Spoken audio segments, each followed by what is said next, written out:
Hello friends, please like and subscribe to the channel and enjoy the stories. Chapter 1. The Stranger Beneath the Willow.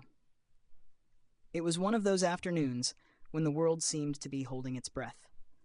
The sun hung low, casting molten gold streaks across the riverbank. A soft breeze whispered through the willow trees that lined the path, teasing their branches into slow, lazy dances. For Clara, this was her escape, a place where time felt irrelevant, and the chaos of the city faded into a distant hum.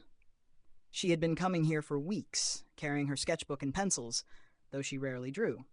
The act of sitting, of simply existing in the presence of nature, was solace enough. Until today, she had been utterly alone in this ritual. As she rounded the familiar bend by the largest willow, Clara froze. Someone was there. The stranger was seated cross-legged under the tree, a tattered book in hand. His dark hair fell in unruly waves over his forehead, and he wore an oversized sweater that seemed at odds with the late summer warmth. Clara hesitated, feeling like an intruder in her own sanctuary. "Beautiful, isn't it?" The man's voice broke the silence, smooth and low, as though he had been expecting her hesitation. He didn't look up, his eyes fixed on the book. "What?" Clara managed, her voice barely louder than the rustling leaves.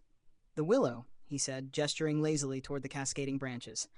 "It's like the tree knows secrets no one else does." Clara blinked. "You read poetry under trees and philosophize about their emotions?" He finally looked at her, his dark eyes warm but glinting with mischief. "Only when someone as skeptical as you stumbles into my quiet." She flushed. "Sorry, I didn't mean to." "No need to apologize." He closed the book with a soft thud. "There's plenty of tree for both of us." Feeling oddly challenged, Clara walked closer and settled on the grass a few feet away. She opened her sketchbook, though the lines blurred in her vision as she fought the urge to look at him again. "What's your name?" he asked, breaking her concentration. "Clara," she replied reluctantly. "Yours?" "Eli." He grinned, and something about it was both disarming and oddly familiar. For the next hour, they talked. At first, about nothing. Why he loved old books, why she preferred to draw, but gradually the conversation deepened. Clara was startled by how easily she opened up to him, recounting stories she rarely shared, like how she had once left art school after failing to complete a single painting. "You're too afraid of the wrong things," Eli remarked after a pause. "What does that mean?" she asked, frowning. "People like you, people who see the world in colors and shapes, you're afraid of permanence, of committing to an idea, because it might not be perfect. But imperfections are what make things real." Clara stared at him, unsure whether to be annoyed or intrigued. "And what are you afraid of?" Eli looked away, his gaze darkening. Not existing in someone's memory. The weight of his words silenced her. There was a strange, raw vulnerability in his tone, like he had revealed too much. Before she could respond, Eli stood. "Same time tomorrow?" he asked, brushing off his sweater. She nodded, though she wasn't sure why. He gave her a small wave and disappeared down the path, his silhouette fading into the golden light. Over the next few weeks, their meetings became routine. Clara found herself sketching more and erasing less, inspired by Eli's quiet confidence and enigmatic charm. Yet, no matter how much they talked, she felt there was a part of him always held back, a shadow she couldn't quite reach. One day, Clara decided to follow him after he left. She told herself it wasn't about distrust but curiosity. Eli had become too much of a mystery to ignore. She trailed him through winding streets and back alleys, her heart pounding as he turned into a forgotten corner of the city she had never explored. When she rounded the last bend, Clara stopped short. Eli was gone. The street ahead was empty, save for a crumbling brick wall covered in faded posters. Her chest tightened as she approached the wall, her eyes scanning its surface. Then she saw it. A photograph, old and weathered, of a young man under a willow tree. The caption read, "Eli Porter, 1992 to 2012, forever part of the beauty he loved." Clara stumbled back, her sketchbook slipping from her hands. The realization hit her like a wave. Eli had been gone for over a decade. She returned to the willow the next day, and the next, but the spot was empty. The conversations, the laughter, the connection, all of it felt like a distant dream. Yet when she opened her sketchbook, the pages were filled with drawings of him, his smile, his eyes, his silhouette under the tree. Eli might not have existed in the way she thought, but he was now a part of her memory, forever. Chapter 2. Whispers in the Wind. Clara couldn't let it go. The discovery of Eli's photograph was like a thread tugging at her reality, unraveling the certainty she thought she had about their encounters. She spent hours scouring online archives and city records, searching for any mention of him. Eli Porter, as it turned out, had been a poet, a wanderer of sorts, and a beloved figure in the local arts community. Articles described him as someone who saw the extraordinary in the mundane, and who spent his days under the willow trees by the river, scribbling poems in the margins of books he could never afford. His life had ended tragically young, a hit-and-run accident cutting short his burgeoning career. Clara found herself retracing the details of his life like a detective piecing together a case. She visited the cafe where he had once performed his poems, now a chain coffee shop with no trace of its bohemian past. She wandered the library where he had borrowed books on Rilke and Keats. Every step deepened her obsession, and her sense of loss for someone she had barely known but profoundly missed. But the willow tree was the most haunting. Every time she returned, she felt his presence, as though the air beneath the cascading branches still carried his voice. Once she sat beneath the tree, closed her eyes, and whispered his name. The wind picked up suddenly, brushing her cheek like a touch, and she couldn't help but wonder if he was answering. One late afternoon, as the sun dipped low and the willow cast long shadows, Clara brought a notebook and pencil to the tree. She wasn't sure why, but there was an ache in her chest she needed to soothe, and sketching no longer seemed sufficient. She began to write. At first, just words, disconnected phrases about sunlight and shadows, about the way Eli's laughter had felt like it belonged to another time. The more she wrote, the more the words flowed, until they shaped themselves into verses. Her pencil moved as if guided by some unseen hand, forming lines that didn't feel entirely her own. When she finished, she stared at the page in disbelief. In the quiet where the willows weep, a voice lingers, soft and deep. A name etched in the heart of time, a fleeting shadow, a fleeting rhyme. Though lost to years, he is not gone. He breathes in wind, in dusk, in dawn. And when the river hums its tune, I see him smile beneath the moon. The poem felt alive, as though it had been written not by her, but for her. She closed the notebook and leaned back against the tree, the bark rough against her spine.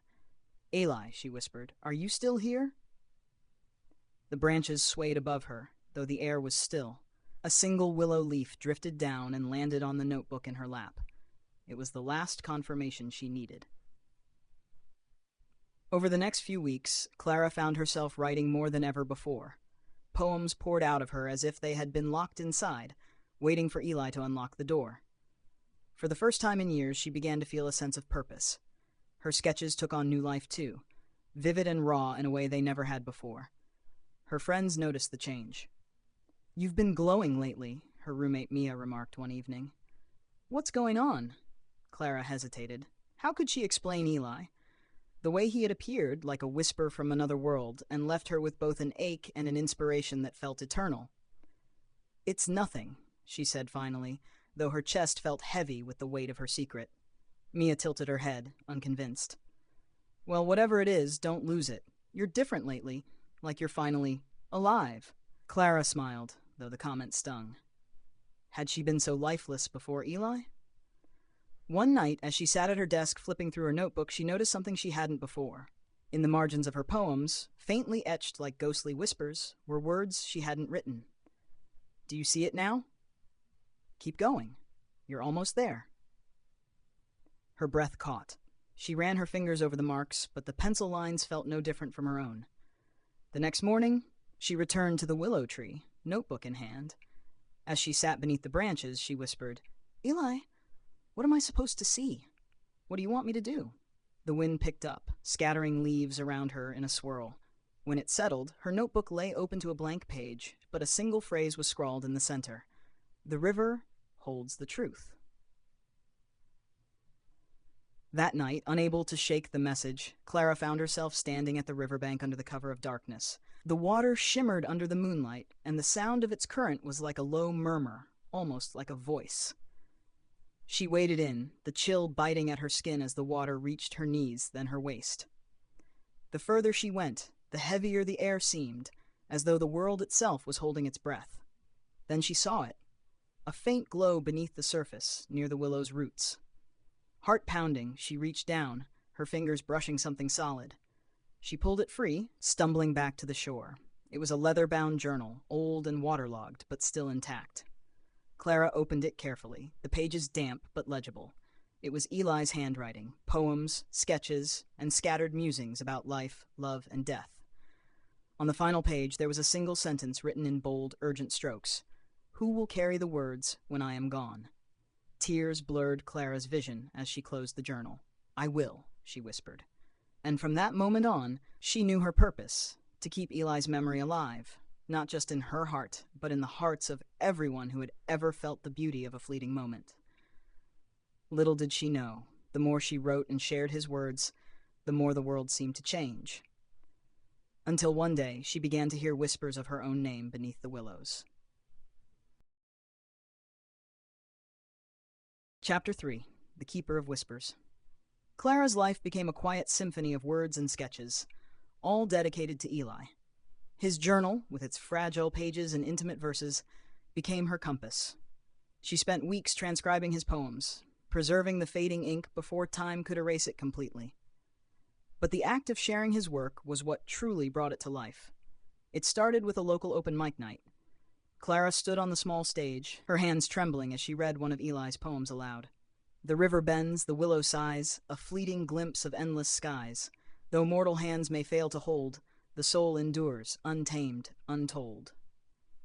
The crowd was silent for a moment, then erupted into applause. It was as though Eli's words had touched something universal, resonating with every heart in the room. "You wrote that?" someone asked her afterward, their eyes wide with admiration. "No," Clara replied, her voice firm yet soft. "It was written by someone who understood the beauty of being alive better than anyone else." As word spread, Clara found herself at the center of a growing community of artists and dreamers. She organized readings under the willow tree, where strangers gathered to listen to Eli's poems under the cascading branches that had once been his sanctuary. But the more she shared his words, the more the whispers returned. At first, they were faint, a soft echo of his name carried on the wind. Then they grew louder, more insistent, filling her dreams and the quiet moments of her day. One evening, Clara sat at her desk, flipping through the journal. There was a section she hadn't noticed before, hidden between two blank pages. The handwriting was uneven, as though written in haste. "To the one who finds this, I am part of the river now, but my story is incomplete. There is something I left behind, something that must be found. Only then will the whispers rest." Clara's heart raced. She read the passage over and over, searching for clues. What had he left behind? And why did it feel as though he was asking her to finish what he started? The next day, Clara returned to the willow, bringing only the journal and her resolve. She sat beneath the tree, the familiar weight of its presence pressing against her. "What do you want me to find, Eli?" she murmured, her voice trembling. The wind answered, swirling leaves around her in a frenzied dance. A low, groaning creak drew her attention to the tree's trunk, where a hollow cavity yawned open. Inside, something glinted faintly. Clara reached in, her fingers brushing against cold metal. She pulled out a small ornate box, its surface engraved with intricate patterns of stars and waves. Inside was a folded piece of paper and a thin gold ring. The paper was brittle but legible, bearing a poem in Eli's unmistakable handwriting. A circle unbroken, a promise unspoken, a love that lingers in time's fragile thread. Should this find you, the keeper of whispers, know that not all stories truly end. Clara stared at the ring, her breath catching in her throat. It was simple, yet beautiful, its edges worn smooth with time. She slipped it onto her finger, a perfect fit. The whispers grew louder then, a chorus of voices weaving through the air. But they weren't haunting anymore. They were joyful, as though celebrating her discovery. And then, for the first time in weeks, she saw him. Eli stood beneath the willow, his figure shimmering like sunlight on water. His smile was soft, and his eyes held the same warmth she remembered. "You found it," he said, his voice no longer a whisper, but clear and steady. Clara couldn't speak. She only nodded, tears streaming down her face. "This isn't goodbye," he continued, stepping closer. "It never was. The words, the stories, they're what bind us. Keep them alive, Clara, and I'll always be here."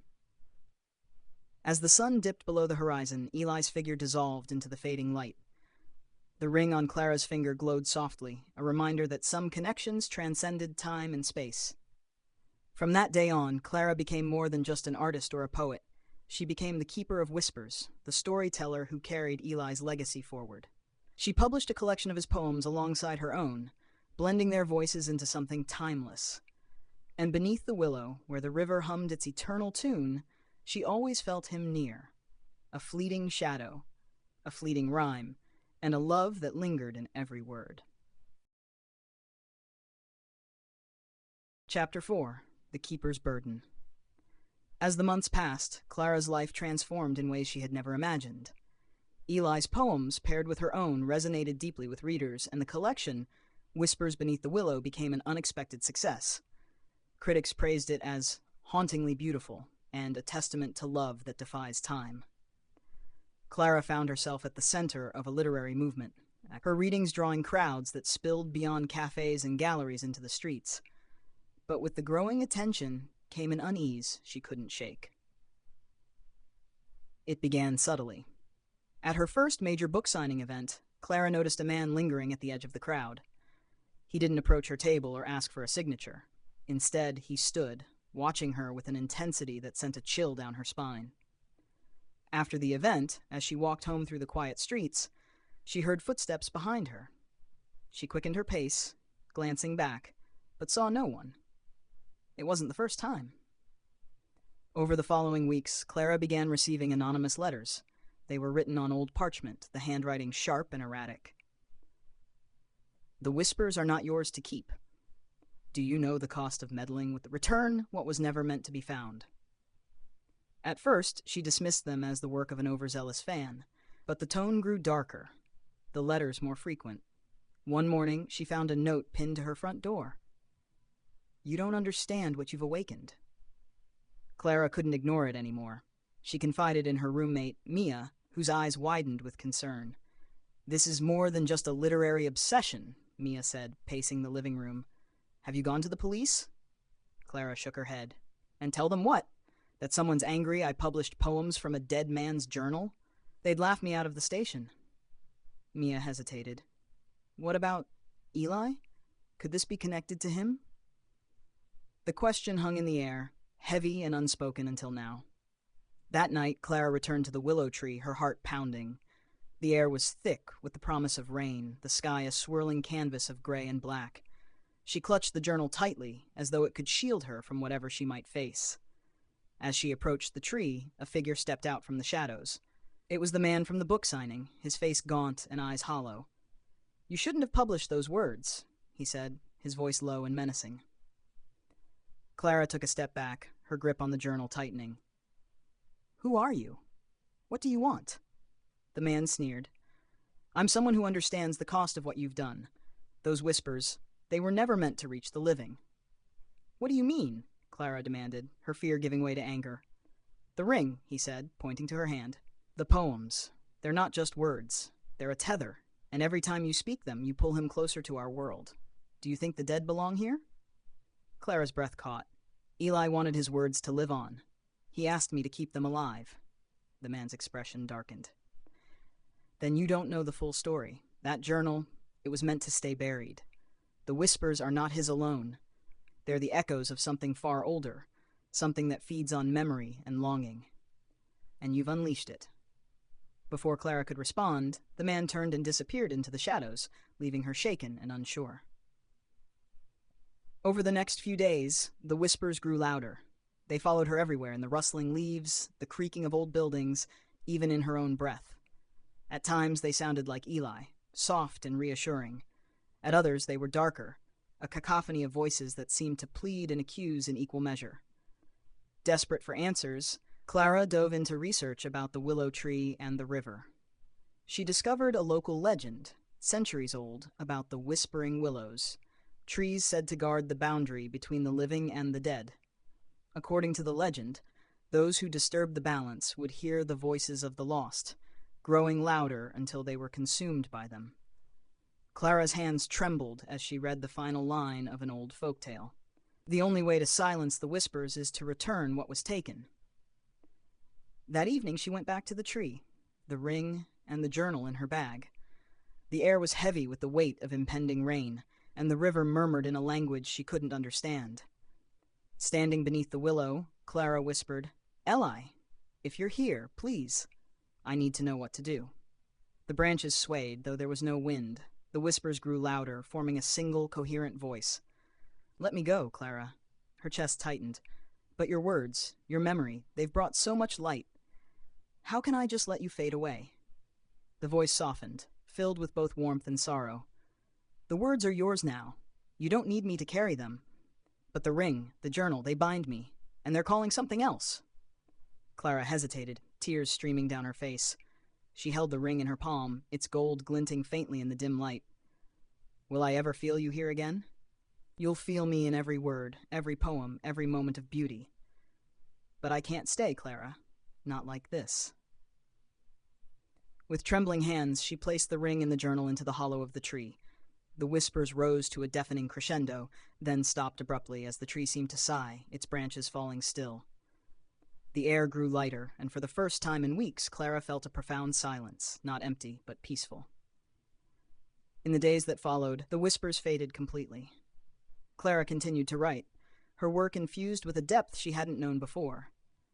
She still visited the willow, now a place of quiet reflection rather than haunting memories.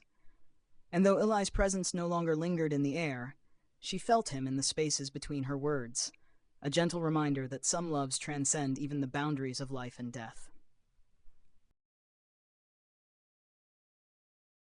Chapter 5, A New Song. Months passed, and Clara found herself drawn into a quieter rhythm of life. The world around her seemed calmer, as if the storm of whispers and shadows had finally settled. Her work flourished. Her second book of poetry, Threads of the Eternal, was a success, praised for its profound exploration of memory, love, and loss. Yet, in the stillness, there remained a subtle ache, the kind that lingered not from regret, but from the absence of something once luminous. Clara continued her visits to the willow tree, not to seek answers, but to bask in its serenity.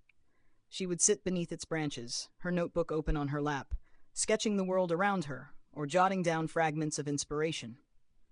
The whispers were gone, but the tree still felt alive in its own quiet way, as though it remembered her and the promises she had kept. One day, as winter melted into spring, Clara received an unexpected invitation. It was an email from a man named Victor Hemming, a curator at a prestigious art and literary museum in the city.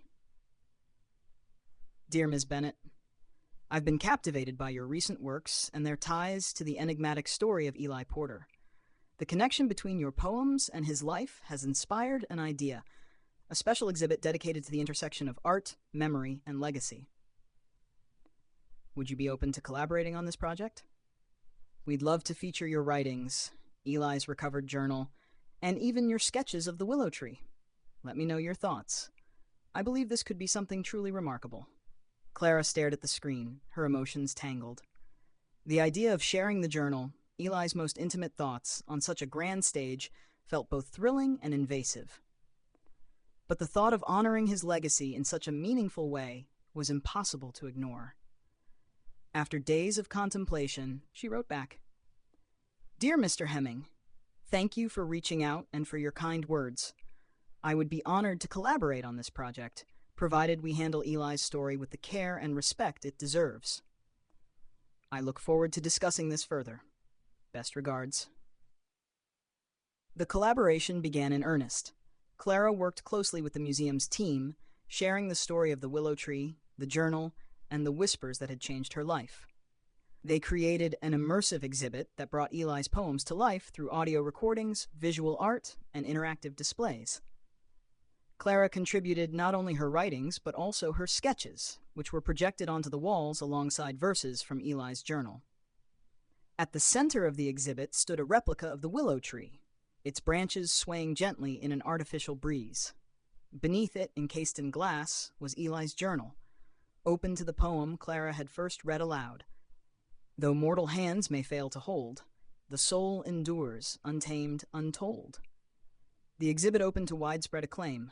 Visitors were moved to tears, often leaving notes and poems of their own on a communal wall dedicated to memories and connections. Clara stood in the corner on opening night, watching as strangers connected with Eli's words and her own. For the first time, she felt a profound sense of closure. After the exhibit's success, Clara was invited to speak at universities and literary festivals. One evening, during a Q&A session, a young woman raised her hand. "Do you think Eli is still with you?" she asked, her voice tentative. Clara paused, considering her words carefully. "I think Eli is with all of us," she said finally. "In every poem we write, in every moment we choose to see beauty in the fleeting. He's there in the threads that connect us all." The audience fell silent, her words resonating in the air like the final note of a song. Back in her apartment that night, Clara lit a candle and sat by the window, gazing out at the city.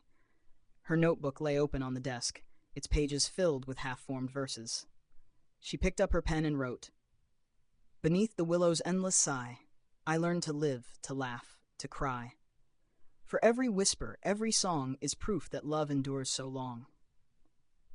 As she wrote, a soft breeze brushed her cheek, carrying with it a faint scent of river water and leaves. She smiled, knowing she was exactly where she needed to be. The whispers were gone, but the love they carried would echo forever. Chapter 6: The Last Whisper.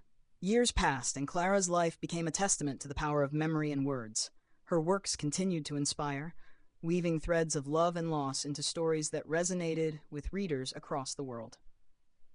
Yet, even as her legacy grew, the willow tree remained her quiet sanctuary, a place she returned to when the weight of her fame felt overwhelming. On the 15th anniversary of the exhibit's opening, Clara decided to revisit the tree. It had become a tradition, a pilgrimage of sorts, though the crowds and attention had long since faded. The day was golden, sunlight filtering through the branches in dapples of warmth. Clara brought a small leather-bound journal, a habit she had never abandoned, and sat beneath the familiar canopy of leaves. The tree had grown taller, its roots stronger, but it still held the same quiet magic as it always had. As she sat, Clara felt the pull of nostalgia, her mind wandering back to the moment she had first found Eli's journal.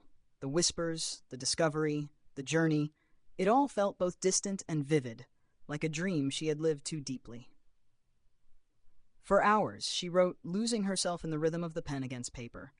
When she finally looked up, the sky had shifted to twilight, the world around her bathed in hues of amber and violet. That was when she noticed it. At the base of the tree, where the roots twisted into the earth, a faint glow emanated. It pulsed softly, like the rhythm of a heartbeat. Clara's breath caught as she approached, her footsteps cautious yet drawn by an irresistible force. Kneeling, she touched the glowing spot. The ground beneath her fingers was warm, and as she brushed away the dirt, a familiar object emerged. A small gold ring, its surface untarnished despite the years. Her heart raced as she held it up, the weight of the moment pressing against her chest. She had returned the ring all those years ago, hadn't she? A breeze swept through the tree, its branches rustling in a melody that sounded eerily like a whisper. Clara closed her eyes, the sensation both comforting and unsettling. "Eli?" she murmured, her voice barely audible. The whisper came, soft yet unmistakable. "Thank you, Clara." Her eyes flew open, tears blurring her vision. The ring in her hand glowed brighter, and for a moment the air around her seemed to shimmer. And then she saw him. Eli stood beneath the willow, just as he had that day so many years ago. But this time he wasn't a fleeting shadow or a fading light. He was whole, his presence as tangible as the earth beneath her knees. "You came back," Clara whispered, her voice trembling. Eli smiled, his expression a mixture of warmth and sadness. "I never truly left. You gave me peace, Clara, and in doing so you kept my memory alive in ways I never imagined." Clara stood, her hands shaking as she reached for him. But before she could touch him, he raised a hand, stopping her. "I'm not here to stay," he said gently. "This is a gift, a moment for us to say goodbye the way we never could." Tears streamed down her face, but she nodded, understanding the weight of his words. "I've missed you," she said, her voice breaking. "And I've been with you," he replied. In every word, every memory, every heartbeat. You've carried me beautifully, Clara, and now it's time for you to carry yourself. She swallowed hard, the ache in her chest both unbearable and beautiful. Will I ever see you again? Eli's smile deepened. Look for me in the Willow's song, in the rivers that run, and in the stories you write. I'll be there. The glow around him grew brighter, the edges of his figure beginning to blur. Clara wanted to hold on to the moment forever, but she knew she couldn't. Goodbye, Eli, she whispered, her voice steady despite the tears. Goodbye, Clara, he replied, and thank you for everything. With that, he dissolved into the light, which rose into the branches of the willow and faded into the sky. The ring in her hand dimmed, its glow fading into a quiet warmth. Clara stood beneath the tree, the world around her silent except for the gentle rustle of leaves. She slipped the ring onto her finger, a perfect fit, and smiled through her tears. As she walked away, she felt lighter, as though a part of her that had been bound for years was finally free. In the years that followed, Clara continued to write, her works becoming a cornerstone of modern literature. She never stopped visiting the willow tree, where she would sit and listen to the wind, always hearing the faintest echo of a whisper that reminded her of love that never truly ended. And though Eli was gone, his presence remained, etched into her words, her memories, and the stories she shared with the world. For love, like whispers beneath the willow, endures far beyond the boundaries of time.